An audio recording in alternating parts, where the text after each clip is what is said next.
Avinash institute of education में आप सभी का स्वागत है। मैं हूं अविनाश मिश्रा।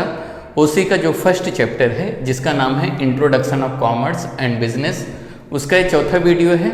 अगर इससे पहले का वीडियो आपने नहीं देखा तो उसका लिंक आपको नीचे डिस्क्रिप्शन में मिल जाएगा, नहीं तो आप प्लेलिस्ट में जाके ओसी का सभी वीडियो एक साथ देख सकते हैं। आज के इस वीडियो में हम समझेंगे प्रोफेशन क्या होता है, प्रोफेशन का मीनिंग के बारे में अच्छे से डिस्कस करेंगे और फीचर्स ऑफ प्रोफेशन यानी कि प्रोफेशन का जो फीचर होता है वो क्या क्या होता है। आपकी जानकारी के लिए मैं बता दूं कि आपके बुक में टोटल 7 पॉइंट दिया है। मैं यहाँ पे आपको 5 पॉइंट समझा रहा हूँ क्योंकि आपके एग्जाम के लिए 5 पॉइंट जो है इनफ है, उतना ही पढ़ना है आपको, ठीक है। इतना आप याद कर लोगे तो आपके लिए अच्छा हो जाएगा। तो चलो लेक्चर शुरू करते हैं और समझते हैं। सबसे पहले हम समझेंगे कि प्रोफेशन का मीनिंग क्या होता है। आपको सबसे पहले मीनिंग समझना है, ध्यान दो यहाँ पे। Profession is a that part of economic activity. तो यहाँ पे बताया जा रहा है प्रोफेशन क्या होता है, इकोनॉमिक एक्टिविटी होता है, part of economic activity. Economic activity क्या होता है, पहले वीडियो में मैंने आपको बताया था, यानी कि कोई भी काम करने के लिए जब आप पैसा चार्ज करते हो या पैसा लेते हो तो उसे इकोनॉमिक एक्टिविटी कहा जाता है। समझ में आ गया। आप कहीं पे जाते हो, जब आप 30 दिन काम करते हो यानी कि 1 महीना जब आप नौकरी करते हो तो आप क्या लेते हो, वहाँ से पैसे लेते हो, तो उसे क्या कहा जाता है, इकोनॉमिक एक्टिविटी। यानी कि जिस काम करने के लिए हम पैसे कमाते हैं या पैसे के लिए काम करते हैं तो उसे इकोनॉमिक एक्टिविटी कहा जाता है। तो प्रोफेशन क्या होता है, पार्ट ऑफ इकोनॉमिक एक्टिविटी होता है। तो याद रखना प्रोफेशन भी इकोनॉमिक एक्टिविटी होता है। समझ में आ गया। नॉन इकोनॉमिक एक्टिविटी क्या होता है, जो काम करने के लिए हम पैसे नहीं लेते हैं, यानी जिस काम करने से आपको कोई पैसा नहीं मिलता है उसे क्या कहा जाता है, उसे नॉन इकोनॉमिक एक्टिविटी। जैसे कि आपके घर में आपकी मम्मी आपके फैमिली के लिए खाना बनाती हैं तो उनको कोई सैलरी नहीं मिलता है, तो उसे क्या कहा जाता है, उसे नॉन इकोनॉमिक एक्टिविटी, ठीक है। तो प्रोफेशन क्या होता है, इकोनॉमिक एक्टिविटी होता है, ठीक है। इसमें क्या करते हैं प्रोफेशन लोग, ध्यान दो। अंडर विच ए पर्सन, इसमें क्या होता है, एक पर्सन यानी कि कोई भी आदमी, a person uses his educational knowledge. Profession में क्या होता है, एक पर्सन होता है, कोई एक व्यक्ति होता है जो अपना एजुकेशनल नॉलेज यूज़ करता है। यानी कि प्रोफेशनल क्या होता है, एक बहुत पढ़ा लिखा आदमी होता है जिसके पास बहुत ज़्यादा नॉलेज होता है। नॉलेज का मतलब क्या होता है, ज्ञान होता है बहुत ज़्यादा। वो पर्सन, कोई भी व्यक्ति क्या होता है, पढ़ा लिखा होता है जो अपने पढ़ाई लिखाई का यूज़ करता है और उससे क्या करता है, पैसे कमाता है। ध्यान दो यहाँ पे, a person uses his educational knowledge and special skill. किसी किसी प्रोफेशनल को एक स्पेशल स्किल होती है। जैसे कि आप 10th में पढ़े रहोगे तो मैथ का जो टीचर होता है, मैथ में वो स्पेशलिस्ट रहता है, वो खाली मैथ ही पढ़ाता है। इंग्लिश वाला सर आपको इंग्लिश पढ़ाता है, सोशल साइंस वाला सर आपको सोशल साइंस पढ़ाता है। यानी उस सब्जेक्ट में वो क्या होता है, स्किल्ड पर्सन होता है, उसमें उसको बहुत ज़्यादा नॉलेज होती है। आप किसी डॉक्टर के पास जाते हो तो अलग अलग टाइप के आपको डॉक्टर मिलेंगे। बोन्स के यानी हड्डियों के अलग डॉक्टर होते हैं, ईयर्स के अलग डॉक्टर होते हैं, आइज़ के अलग डॉक्टर होते हैं, सर्जन के अलग डॉक्टर होते हैं। समझ में आ गया। ठीक वैसे ही सबके पास क्या होता है, स्पेशल स्किल होता है। स्पेशल स्किल कैसे आता है, एजुकेशन से आता है, यानी पढ़ाई लिखाई करने के बाद, ठीक है। To render service for earning some income.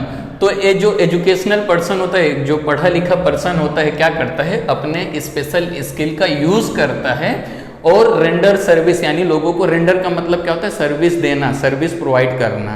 तो क्या करता है, लोगों को सर्विस देता है। रेंडर का मतलब होता है देना, तो लोगों को क्या करता है, सर्विस देता है। किसके लिए सर्विस देता है, फॉर अर्निंग सम मनी या सम इनकम, कुछ पैसे कमाने के लिए। जो एक प्रोफेशन होता है या प्रोफेशनल होता है वो क्या करता है, अपना नॉलेज यूज करता है और लोगों को सर्विसेज देता है कुछ पैसे कमाने के लिए। एग्जाम्पल से समझो, मान लेते हैं कोई एक पर्सन है, वो बहुत पढ़ लिख के डॉक्टर बन गया। डॉक्टर बनने के बाद क्या करेगा, जो भी पेशेंट उसके पास आएगा उसको क्या करेगा, वो सर्विस देगा। सर्विस देने के बाद उससे कुछ पैसे लेगा। समझ में आ गया। तो ऐसे ही प्रोफेशनल क्या करता है, अपना नॉलेज यूज करता है और सामने वाले को सर्विस देता है और उससे कुछ पैसे लेता है।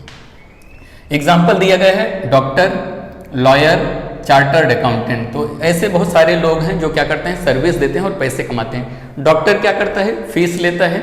याद रखना प्रोफेशनल पर्सन को हमेशा फीस मिलता है। समझ में आ गया। प्रोफेशनल को क्या मिलता है, फीस मिलता है। जब आप डॉक्टर के पास जाते हो तो आपको क्या मिलेगा, कुछ नहीं, दवाई मिलेगी, आप उसे क्या दोगे, पैसे दोगे। उस पैसे को क्या कहा जाएगा? फीस कहा जाएगा। ठीक है, आपका कोई झगड़ा होता है किसी के साथ या कुछ भी मैटर होता है तो आपको एक लॉयर करना पड़ता है, एक वकील करना पड़ता है। तो लॉयर क्या करता है? आपसे कुछ पैसे लेता है, उसे क्या कहते हैं हम लोग? फीस कहते हैं। ठीक है, चार्टर्ड अकाउंटेंट होता है जो हिसाब किताब करता है, यानी कि कंपनीज का जो प्रॉफिट लॉस है वो बताता है, उसके लिए कुछ पैसे चार्ज करता है, तो उसे हम लोग क्या कहते हैं? फीस कहते हैं। समझ में आ गया? तो प्रोफेशनल पर्सन क्या करता है? अपना नॉलेज का यूज करता है, लोगों को सर्विसेज देता है और कुछ पैसे कमाने के लिए क्या करता है? सर्विसेज देता है, इसलिए इसे इकोनॉमिक एक्टिविटी भी कहा जाता है। क्लियर हुआ? मुझे यकीन है कि आपको मीनिंग समझ में आ गया रहेगा। कुछ भी डाउट हो तो आप कमेंट करके पूछ लेना, कोई प्रॉब्लम नहीं है, मैं समझा दूंगा। अब हमें समझना है फीचर्स ऑफ प्रोफेशन। तो कौन कौन से फीचर्स होते हैं प्रोफेशन का? पहला है एम। एम का मतलब होता है उद्देश्य। अगर आप पढ़ाई लिखाई करते हो तो क्यों करते हो? अभी मुझे मालूम है कि बहुत सारे बच्चे कॉमर्स में एडमिशन लिए, बहुत सारे बच्चे साइंस में एडमिशन लिए, बहुत सारे बच्चे आर्ट्स में एडमिशन लिए, तो पढ़ाई क्यों करना चाहते हो? आपका कुछ एम होगा ना, कुछ पैसे कमाने के लिए पढ़ाई कर रहे हो ना, इतना पैसे का आप खर्चा क्यों कर रहे हो? कमाने के लिए, है ना। तो यहाँ पे एम क्या होता है, आइए देखते हैं। प्रोफेशनल जो होता है इतना पढ़ाई लिखाई क्यों करता है, देखते हैं।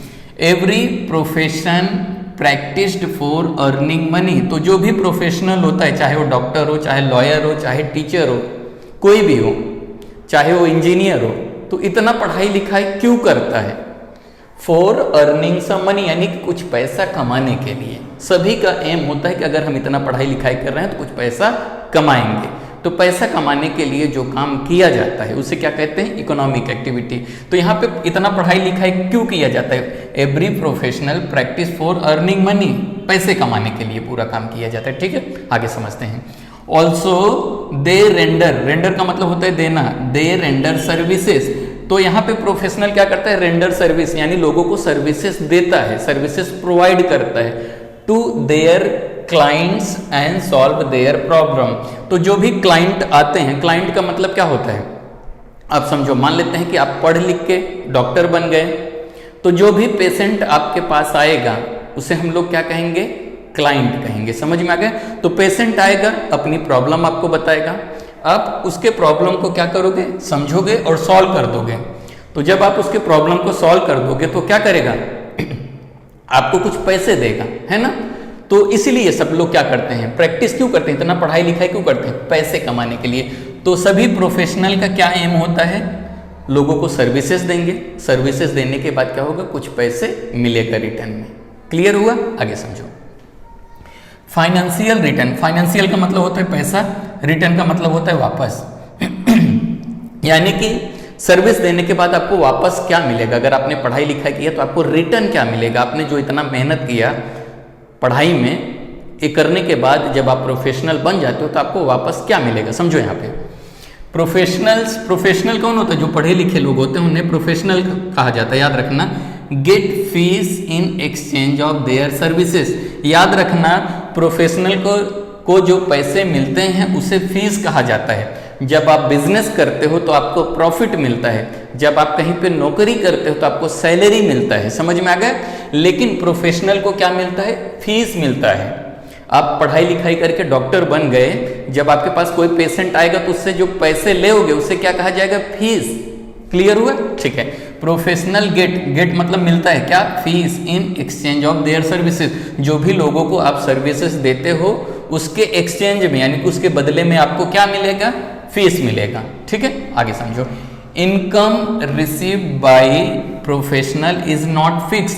तो प्रोफेशनल का जो इनकम होता है, जो उनको पैसे जो मिलते हैं वो क्या होता है? फिक्स नहीं होता है, डिपेंड करता है। आपके पास किसी दिन बहुत ज़्यादा पेशेंट आएंगे तो आपकी ज़्यादा कमाई होगी, किसी दिन पेशेंट नहीं आएंगे तो कमाई नहीं होगी। समझ में आ गया? तो जो प्रोफेशनल होते हैं उनका जो कमाई होता है, जो इनकम होता है, जो सैलरी होता है वो फिक्स नहीं होता, वो डिपेंड करता है क्लाइंट के ऊपर। Professionals can be employed in an organisation. Professional है, पढ़ा लिखा है, तो कहीं पे क्या कर सकता है? नौकरी भी कर सकता है किसी ऑर्गेनाइजेशन में। मान लेते हैं कि आप पढ़े लिख के डॉक्टर बन गए, आप किसी हॉस्पिटल में जाके जॉब भी कर सकते हो, आपको वहाँ पे सैलरी मिलेगी, आपको वहाँ पे फीस नहीं मिलेगी। तो यहाँ पे ध्यान दो, professionals can be employed, employed मतलब कहीं पे जाके नौकरी करना, जॉब करना, कहाँ पे, एन ऑर्गेनाइजेशन यानी किसी हॉस्पिटल में जाके डॉक्टर क्या कर सकता है, नौकरी भी कर सकता है। समझ में आ गया, ठीक है, आगे समझ। और सेल्फ एम्प्लॉयड, अगर आप पढ़ लिख के डॉक्टर बन गए हो, अगर आपको चाहते हो कि मैं अच्छा पैसा कमाऊं, सैलरी कमाऊं, तो आप किसी हॉस्पिटल में जाके जॉब करो, आपको सैलरी मिलेगी। अदरवाइज क्या कर सकते हो, आप अपना खुद का क्लिनिक खोल लो, खुद का अपना हॉस्पिटल ओपन कर लो, तो आपको क्या कहा जाएगा, सेल्फ एम्प्लॉयड। सेल्फ एम्प्लॉयड का मतलब क्या होता है, जब आप किसी के यहाँ जॉब नहीं करते हो, अपना खुद जॉब चलाते हो या खुद अपना जो भी सेटअप है वो रन करते हो, अपना खुद का हॉस्पिटल चलाते हो, तो उसे क्या कहा जाएगा, सेल्फ एम्प्लॉयड। यानी कि बिजनेसमैन और प्रोफेशनल एक ऐसे पर्सन होते हैं, अगर चाहे नौकरी करें या ना करें, सेल्फ एम्प्लॉयड भी हो सकते हैं, ठीक है। A working chartered accountant, chartered accountant का मतलब होता है सीए, समझ में आ गया। गेट सैलरी, अगर कोई सीए है, अगर कहीं पे जॉब करता है, किसी कंपनी में जाके नौकरी करता है, तो उसको क्या मिलेगा, सैलरी मिलेगा। समझ में आ गया, कोई सीए है, किसी जगह पे जाके जॉब कर रहा है किसी कंपनी में, तो उसे क्या मिलेगा, सैलरी मिलेगा। But those who practice privately that is self employed, अगर यही सीए है, अपना खुद का ऑफिस खोल के बैठ जाता है, खुद ही प्राइवेट में अपना काम करता है, किसी के यहाँ पे जॉब नहीं करता है, तो उसे क्या कहा जाएगा, सेल्फ एम्प्लॉयड। जब आप किसी के यहाँ नौकरी नहीं करते हो, खुद अपना हॉस्पिटल बना के, क्लिनिक बना के बैठ जाते हो, तो उसे क्या कहा जाता है, सेल्फ एम्प्लॉयड। क्लियर हुआ, आगे समझो। अब आता है कैपिटल। कैपिटल का मतलब क्या होता है, पैसे, इन्वेस्टमेंट करना पड़ेगा, आपको लगाना पड़ेगा, तो कहाँ पे लगाना पड़ेगा, ध्यान दो। Profession can be practised independently और professional can be work under someone. तो प्रोफेशन क्या होता है, आप प्रैक्टिस करने के बाद इंडिपेंडेंटली, यानी कि आप अपना खुद का हॉस्पिटल ओपन कर सकते हो, अगर आप डॉक्टर हो, अगर आप सीए हो, चार्टर्ड अकाउंटेंट, आप खुद का अपना ऑफिस बना के चला सकते हो, अगर आप एक टीचर हो तो अपना खुद का क्लासेस चला सकते हो, ये भी कर सकते हो। यहाँ पे क्या बताया जा रहा है, profession can B practice independently, मतलब इसके ऊपर कोई प्रेशर नहीं होता कि किसी के यहाँ पे जाके नौकरी करे। प्रोफेशनल क्या कर सकता है, सेल्फ एम्प्लॉयड भी हो सकता है, अपने आप को खुद जॉब दे सकता है। और क्या कर सकता है, professional can be work under someone, professional चाहे तो किसी के यहाँ जॉब भी कर सकता है। यहाँ पे ध्यान दो, professional can work under someone, यानी कि अगर प्रोफेशनल चाहे तो खुद का सेटअप कर ले, अगर चाहे तो दूसरे के यहाँ नौकरी भी कर सकता है। जैसे एक टीचर क्या होता है, कॉलेज या स्कूल में जाके पढ़ाता है, उसको वहाँ पे सैलरी मिलती है, अगर वो चाहे तो अपना क्लासेस भी चला सकता है, उसको क्या मिलेगा, फीस मिलेगा, उसे सेल्फ एम्प्लॉयड कहा जाएगा, ठीक है। दोनों कर सकते हैं। देखते हैं, independent practising professional require huge capital, अगर आप अपना खुद का, मान लेते हैं आप डॉक्टर हो, आप अपना खुद का एक हॉस्पिटल चलाते हो या क्लिनिक चलाते हो, तो उसके लिए आपको बहुत ह्यूज का मतलब होता है ज़्यादा, कैपिटल का मतलब होता है पूंजी या पैसा, बहुत ज़्यादा पैसे की जरूरत पड़ेगी, क्योंकि आपको क्या करना पड़ेगा, एक बहुत बड़ा जगह लेना पड़ेगा, हॉस्पिटल बनाना पड़ेगा, तो हॉस्पिटल बनाने में क्या होगा, बहुत ज़्यादा पैसे आपके खर्चे होंगे। किसके लिए, फॉर सेटिंग हिज प्रैक्टिस, मतलब अपना जो सेटअप है, हॉस्पिटल खोलना, क्लिनिक खोलना, अगर एक टीचर है क्लासेस खोलेगा तो वहाँ पे बहुत ज़्यादा पैसे खर्चे होते हैं। अगर किसी प्रोफेशनल के पास उतना पैसे नहीं होते तो क्या करता है, किसी के यहाँ पे जाके जॉब कर लेता है या तो नौकरी कर लेता है, तो वहाँ पे उसको सैलरी मिलती है, ठीक है। आगे समझो, रजिस्ट्रेशन एंड मेंबरशिप, यहाँ पे बहुत इंपॉर्टेंट है पॉइंट, ध्यान से समझो। Some profession have a council which regulates the activities, यहाँ पे मैंने गलती कर दिया स्पेलिंग में, ठीक है, बराबर कर देता हूँ, रेगुलेट्स, मार्कर भी नहीं चल रहा है, समझ लो, ठीक है, यहाँ पे रेगुलेट्स लिखा है, ठीक है, समझो। यहाँ पे some profession have a council which regulate the activities of the professional, तो जो भी प्रोफेशन पर्सन होता है, जो पढ़ा लिखा होता है, उसके लिए काउंसिल बनाया गया है। इंडिया में एक रूल और रेगुलेशन बनाई गई है, यानी कि जो प्रोफेशनल लोग जितना काम करते हैं, अगर वो गलत काम करते हैं तो उनका जो लाइसेंस होता है वो कैंसिल कर दिया जाता है। यानी कि जो प्रोफेशनल जितना काम करते हैं उनके ऊपर गवर्नमेंट क्या करती है, नज़र रखती है। समझ में आ गए। These professionals have to register them with their respective council। अगर आपको डॉक्टर बनना है, आपको लॉयर बनना है, आपको चार्टर्ड अकाउंटेंट बनना है, तो ऐसे इंडिया में बहुत सारे काउंसिल हैं जिसमें आपको रजिस्टर करना पड़ेगा। उसके बाद वहाँ से आपको सर्टिफिकेट मिलेगा, तभी आप डॉक्टर बनोगे, तभी आप चार्टर्ड अकाउंटेंट बनोगे, तभी आप डॉक्टर बनोगे। तो यहाँ पे ध्यान दो किसके लिए कहाँ पे रजिस्ट्रेशन कराना पड़ता है, वेरी इंपॉर्टेंट है, ध्यान देना। Get Indian Medical Association for doctor. अगर आपको डॉक्टर बनना है तो आपको कहां पे रजिस्टर करना पड़ेगा? इंडियन मेडिकल एसोसिएशन से आपको क्या करना पड़ेगा? एक सर्टिफिकेट लेना पड़ेगा। अगर आप डॉक्टर बनते हो यहाँ पे आपको रजिस्ट्रेशन करना पड़ेगा, तभी आपको सर्टिफिकेट मिलेगा, तभी आप डॉक्टर बन पाओगे। ठीक है, आगे देखो, मैं एक लाइन ज़्यादा चला गया, यहाँ से समझो। बार काउंसिल ऑफ इंडिया, यहाँ पे अगर आप लॉयर बनते हो, अगर आप वकील बनते हो, तो आपको क्या करना पड़ेगा? बार काउंसिल ऑफ इंडिया से रजिस्ट्रेशन कराना पड़ेगा। बार काउंसिल में रजिस्ट्रेशन कराने के बाद आप क्या बनोगे? लॉयर बनोगे, वकील बनोगे। ICAI ये क्या होता है? The institute of chartered accountant of India, the institute of chartered accountant of India, इसे शॉर्ट में हम लोग ICAI कहते हैं। यहाँ पे किसको रजिस्टर कराना पड़ता है? जो चार्टर्ड अकाउंटेंट होता है, जो CA होता है ना, उसको ICAI से रजिस्टर कराना पड़ता है, उसको सर्टिफिकेट मिलता है, तभी जाके वो क्या बनेगा? CA बनेगा। तो सबका एक काउंसिल होता है, उस काउंसिल में उसको रजिस्टर कराना पड़ता है। ठीक है, आगे समझो। Indian Medical Association for doctor हो गया। ठीक है, तो डॉक्टर के लिए कहाँ पे कराना पड़ेगा? इंडियन मेडिकल एसोसिएशन में रजिस्टर कराना पड़ेगा। किसको? डॉक्टर को। आगे समझो, the code of conduct. Code of conduct का मतलब होता है रूल एंड रेगुलेशन, नियम और कानून, mention by their respective council. तो जो सर्टिफिकेट मिलता है वहाँ पे रूल एंड रेगुलेशन लिखा रहता है, उसको क्या करना पड़ता है? डॉक्टर हो, लॉयर हो या CA हो, इन लोगों को वो रूल मानना पड़ता है, उसी रूल के अकॉर्डिंग उनको काम करना पड़ता है। ठीक है, membership from the respective council. तो इसमें क्या करना पड़ेगा? जो भी प्रोफेशनल है, जो भी पढ़ाई लिखाई कर रहा है, मस्ट बी स्ट्रिक्ट, सॉरी यहाँ एक लाइन फिर आगे चला गया मैं, respective council must be strictly followed by the every professional, every practising professional has to acquire membership from the respective council. तो यहाँ पे जितने भी प्रोफेशनल है उनको क्या करना पड़ेगा? जो भी रेस्पेक्टिव काउंसिल है, जैसे डॉक्टर के लिए क्या है? इंडियन मेडिकल एसोसिएशन से वहाँ से सर्टिफिकेट लेना पड़ेगा। चार्टर्ड अकाउंटेंट को ICAI से क्या करना पड़ेगा? सर्टिफिकेट लेना पड़ेगा। तो ठीक वैसे ही जितने भी ये लोग होते हैं, डॉक्टर हों, लॉयर हों, तो उनको क्या करना पड़ता है? अपने आप को रजिस्ट्रेशन कराना पड़ता है और वहाँ पे मेंबरशिप लेना पड़ता है, तभी जाके वो लोग प्रोफेशनल कहे जाते हैं। क्लियर हुआ? नेक्स्ट पॉइंट समझो आप, नॉन ट्रांसफरेबिलिटी। नॉन ट्रांसफरेबिलिटी का मतलब होता है जो चीज़ ट्रांसफर नहीं होता है। आप बहुत पढ़ाई लिखाई कर लिए हो, नॉलेज एक ऐसा चीज है जिसे ट्रांसफर नहीं किया जा सकता है।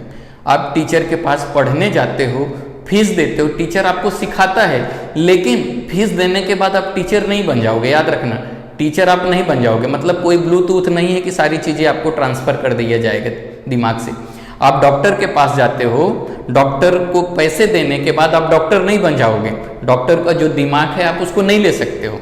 समझ में आ गया? तो यहाँ पे जो एजुकेशन होता है, जो नॉलेज होता है, उसे ट्रांसफर नहीं किया जा सकता। ध्यान दो, यहाँ पे profession cannot be transfer to other person. तो यहाँ पे जो प्रोफेशन है, प्रोफेशन क्या होता है? नॉलेज होता है, ये किसी को ट्रांसफर नहीं किया जा सकता, किसी को भी नहीं किया जा सकता।